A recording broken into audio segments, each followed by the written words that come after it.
ಸುಮಾರು ದಿನಗಳ ನಂತರ ಎಲ್ರು ಒಂದು ಬೇಜಾರ್ ಮಾಡ್ಕೊಂತ ಇದ್ರು, ಸಿಂಗರ್ ವೈಷ್ಣವ್ ಎಲ್ಲೂ ಕಾಣಿಸ್ತಾ ಇಲ್ಲ ಅಂತ. ಈಗ ಅದೇ ವೈಷ್ಣವ್ ಅಲಿಯಾಸ್ ಶಮಂತ್ ಗೌಡ ಅವರು ಇವಾಗ ಬಿಸ್ನೆಸ್ ಮ್ಯಾನ್ ಅಗ್ನಿ ಸಾಕ್ಷಿ ಮೂಲಕ ಬರ್ತಾ ಇದ್ದಾರೆ. ಸೊ ಕಲರ್ಸ್ ಕನ್ನಡದಲ್ಲಿ ಹೊಸ ಸೀರಿಯಲ್ ಮೂಲಕ ಬರ್ತಾ ಇರೋದ್ರಿಂದ ಎಲ್ರು ಕೂಡ ಖುಷಿಯಾಗಿದ್ದಾರೆ. ಅವ್ರನ್ನ ಮಾತಾಡ್ಸ್ತಾ ಹೋಗೋಣ. ಹಾಯ್ ಶಮಂತ್, ಹೇಗಿದ್ದೀರಾ? ಹಾಯ್ ಮ್ಯಾಮ್, ಚೆನ್ನಾಗಿದ್ದೀನಿ. So singer Vaishnav is back as ಅಗ್ನಿ.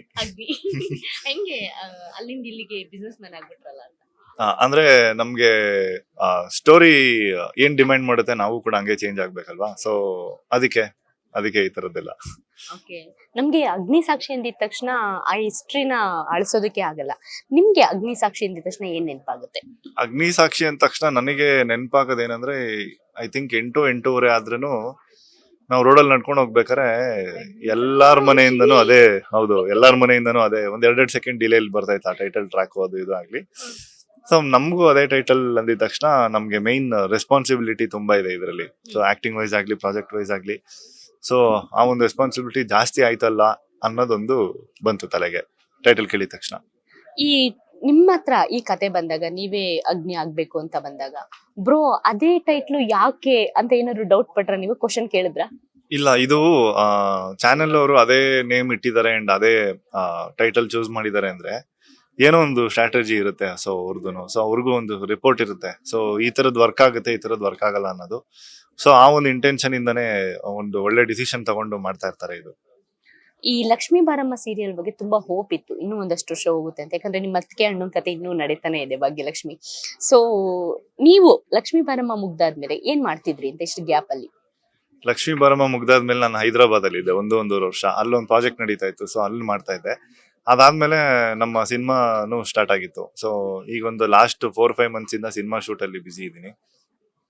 ಸೊ ಎರಡೂ ಬ್ಯಾಲೆನ್ಸ್ ಮಾಡ್ಕೊಂಡು ಇವಾಗ ಇದು ಬಂದಿದ ತಕ್ಷಣ, ಈ ಕ್ಯಾರೆಕ್ಟರ್ ಈ ಪ್ರಾಜೆಕ್ಟ್ ಬಂದಿದ ತಕ್ಷಣ ಸೊ ಇವಾಗ ಇದನ್ನ ಮಾಡ್ತಾ ಇದ್ದೀನಿ. ಸೊ ಅದೇ ನಾನು ಅಲ್ಲಿ ತೆಲುಗು ಅಲ್ಲಿ ಮಾಡ್ತಾ ಇದ್ದೆ. ಸೊ ಕಳೆದ ಒಂದೂವರೆ ವರ್ಷದಿಂದ. ನಮ್ಗೆ ಈಗ್ಲೂ ಸಿದ್ಧಾರ್ಥ ಕಣ್ಮುಂದೆ ಬರ್ತಾರೆ. ವಿಜಯ್ ಸೂರ್ಯ ಅವರು ಸಿದ್ಧಾರ್ಥಾಗಿ ನೆನ್ಪಲ್ಲಿ ಉಳಿತಾರೆ. ನೀವು ಈ ಸೀರಿಯಲ್ ಮೂಲಕ ಅಗ್ನಿಯಾಗಿ ಇದೇ ತರ ಕ್ರಿಯೇಟ್ ಮಾಡ್ತೀರಾ?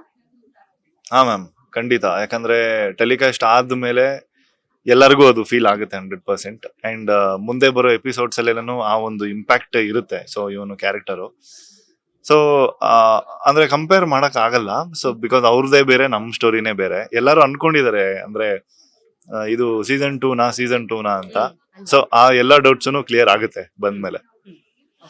ಅಂದ್ರೆ ಒಂದು ಸೀರಿಯಲ್ ಒಪ್ಕೊಬೇಕಾದ್ರೆ ನಟನೆ ಬಿಡಿ, ನಟನೆ ನಿಮಗೆ ಕಾಮನ್ ಗೊತ್ತಿರೋ ಅಂತದೇನೆ. ಅವ್ರು ಡೈರೆಕ್ಟರ್ ಹೇಳಿದ ತಕ್ಷಣ ನೀವು ಮಾಡ್ತೀರಾ.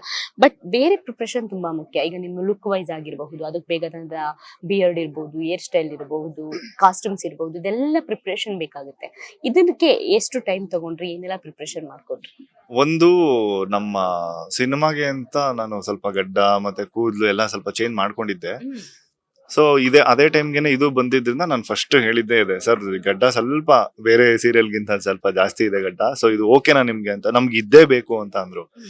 ಸೊ ಅಲ್ಲಿಂದ ನನಗೂ ಒಂದು ಪಾಸಿಟಿವ್ ಫೀಲ್ ಸ್ಟಾರ್ಟ್ ಆಯ್ತು. ಸೊ ಅದು ಹೆಂಗೆ ಅಂದ್ರೆ, ಇವಾಗ ಈ ಶೂಟ್ 2 ದಿನ ಇರುತ್ತೆ, ಆ ಶೂಟ್ ಅದ್ರ ನೆಕ್ಸ್ಟ್ ಮಾರನೇ ದಿನ ಇದೆ ಅಂದಾಗ ನಾವು ಗಡ್ಡ ಕಮ್ಮಿ ಜಾಸ್ತಿ ಮಾಡಕ್ಕಾಗಲ್ಲ. ಸೊ ಹೇರ್ ಸ್ಟೈಲ್ ಆಗ್ಲಿ, ಸೊ ಒಂದು ಆಕ್ಟರ್ಗೆ ಬರುವಂತ ಪ್ರಾಬ್ಲಮ್ಸ್ ಇದೇನೆ. ಸೊ ಈ ತರದೊಂದು ಪ್ರಾಬ್ಲಮ್ಸ್ ನನ್ಗೆ ಸ್ವಲ್ಪ ಕಮ್ಮಿ ಆಯ್ತು. ಅಂಡ್ ಲುಕ್ ವೈಸ್ನು ಇದೇ ತರ ಇರ್ಲಿ ಅಂತ ಸೊ ಸ್ವಲ್ಪ ವಿಭಿನ್ನವಾಗಿ ಮಾಡ್ತಾ ಇದಾರೆ ಅಂತ ಹೇಳ್ಬೋದು ಈ ಪ್ರಾಜೆಕ್ಟ್. ಈ ಬಿಸ್ನೆಸ್ ಮ್ಯಾನ್ ಲುಕ್ ಎಷ್ಟೋ ಹುಡುಗಿರ್ಗೆ ಅಟ್ರಾಕ್ಟ್ ಆಗುತ್ತೆ. ಈಗ ನೀವು ಹಾಕೊಂಡಿರೋ ಕಾಸ್ಟ್ಯೂಮ್ ಇರಬಹುದು. ಸೊ ನಿಮ್ಗೆ ಈ ಲುಕ್ ಅಂದಿದ ತಕ್ಷಣ ನಿಮ್ಗೆ ಎಷ್ಟು ಹ್ಯಾಪಿ ಆಯ್ತು? ಯಾವ ತರ ಬ್ಲೇಸರ್ ಅದು ಇದು ಈ ತರ ಲುಕ್ಸ್ ಅನ್ನೋದು ತುಂಬಾ ಖುಷಿ ಕೊಡ್ತು. ಬಟ್ ಇನ್ನೊಂದ್ ಏನಂದ್ರೆ, ಸೊ ಇಷ್ಟ ದಿನ ನಾನು ಮಾಡ್ಕೊಂಡ್ ಬಂದಿರೋದ್ರಲ್ಲಿ ಇದು ಸ್ವಲ್ಪ ಡಿಫ್ರೆಂಟ್ ಆಗಿದೆ, ಗೆಟಪ್ ಅಂಡ್ ಆಕ್ಟಿಂಗ್ ಆಗ್ಲಿ. ಸೊ ಈ ತರದ್ದೆಲ್ಲ ಖುಷಿ ಆಯ್ತು ಮ್ಯಾಮ್.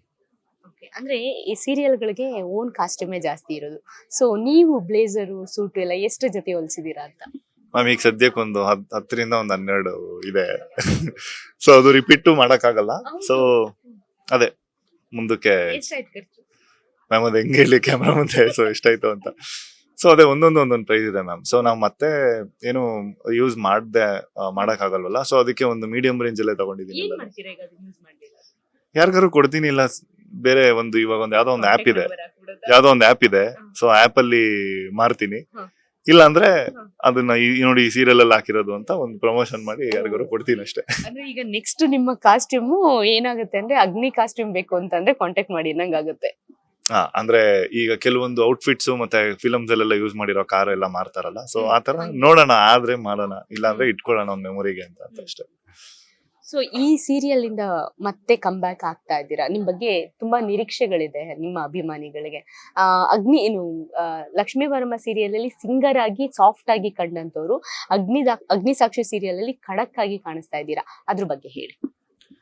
ಆ ಒಂದು ಪರ್ಸನಲಿ ತುಂಬಾ ಇಷ್ಟ ನನ್ಗೆ, ಅಂದ್ರೆ ಸೀರಿಯಸ್ ಕ್ಯಾರೆಕ್ಟರ್ಸ್ ಮತ್ತೆ ಸೀರಿಯಸ್ ಆಗಿ ಆಕ್ಟ್ ಮಾಡುವಂತದ್ದೆಲ್ಲ ತುಂಬಾ ಇಷ್ಟ. ಸೊ ಲಾಸ್ಟ್ ಈ ಸಿನಿಮಾದಲ್ಲೂ ಹಂಗೆ ಇರೋದು. ಸೊ ಲಾಸ್ಟ್ ಒಂದ್ 6 months ಇಂದನೂ ಬರೀ ಇದೇ ತರದ ಸೀರಿಯಸ್ ಕ್ಯಾರೆಕ್ಟರ್ಸ್ ಮಾಡ್ಕೊಂಡ್ ಬರ್ತಾ ಇದೀನಿ. ಸೊ ಪರ್ಸನಲಿ ತುಂಬಾ ಖುಷಿ ಇದೆ. ಅಂದ್ರೆ ಒಂದ್ ಆಕ್ಟರ್ ಯಾವತ್ತಿದ್ರು ಚೇಂಜ್ ಅನ್ನೋದು ಇರಬೇಕು ಒಂದು ಮಾಡೋ ಪ್ರಾಜೆಕ್ಟ್ಸ್ ಅಲ್ಲಿ. ಸೊ ನನಗೆ ಕರೆಕ್ಟ್ ಆಗಿರೋದೇ ಸಿಕ್ಕಿದೆ ಅಂತ ಅನ್ಸುತ್ತೆ ಇವಾಗ. Thank you ma'am. ಎಸ್, ಅಗ್ನಿ ಸಾಕ್ಷಿ ಮೂಲಕ ಅಗ್ನಿಯಾಗಿ ಶಮಂತ್ ಗೌಡ ಅವರು ಯಾವ ರೀತಿ ನಮ್ಮ ಮನಸ್ಸನ್ನ ಗೆಲ್ತಾರೆ ಅಂತ ನೋಡೋದಕ್ಕೆ ಇಡೀ ರಾಜ್ಯದ ಜನ ಕ್ಯೂರಿಯಸ್ ಆಗಿದ್ದಾರೆ. ಇದಿಷ್ಟು ಶಮಂತ್ ಗೌಡ ಅವರ ಮಾತು. ಕ್ಯಾಮ್ರಾ ಪರ್ಸನ್ ಋತ್ವಿಕ್ ಜೊತೆ ಅರಗಿನ ಯೂಟ್ಯೂಬ್ ಚಾನಲ್, ಬೆಂಗಳೂರು.